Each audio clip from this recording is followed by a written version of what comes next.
This is Christchurch Harbour, found on the border between Hampshire and Dorset.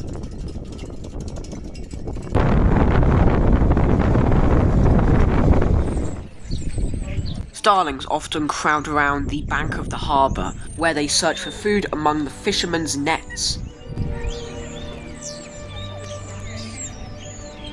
What makes the starling special compared to other starlings is the fact that they're not afraid of humans. This male is making a call, which is very complex and can copy other sounds from other animals.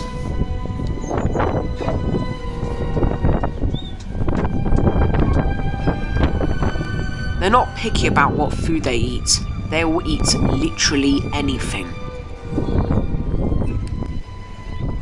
Their feathers shine brightly in the sun. This is because their feathers are a metallic-y sheen colour. Starlings often prefer urban habitats such as villages, towns and cities.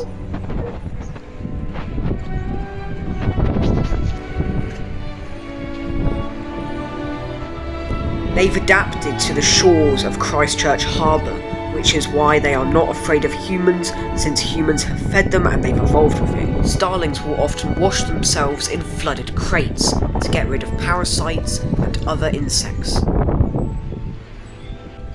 But it's not just starlings that roam the shores.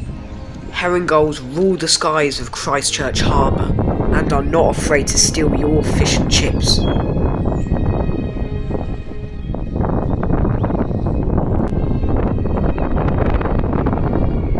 Black-headed gulls are also found in Christchurch Harbour, but are much smaller than herring gulls and gather in large flocks.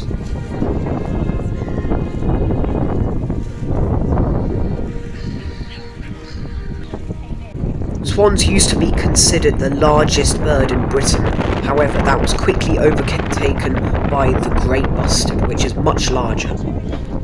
Redshanks often appear on the shores. They thrive in our wetlands with boggy patches.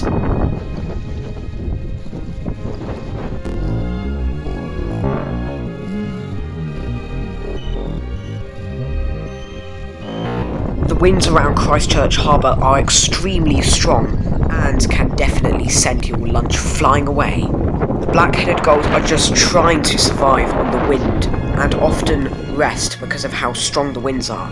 Mute swans obviously are pretty common around the main Christchurch Harbour waters and have a very long neck, perfect for ripping up weeds and other saltwater and freshwater plants.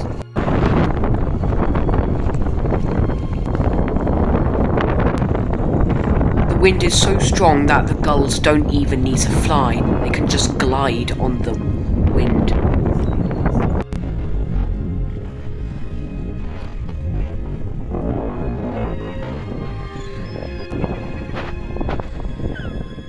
Anyways, I hope you liked my nature documentary. I tried my hardest, and I hope you have a great day.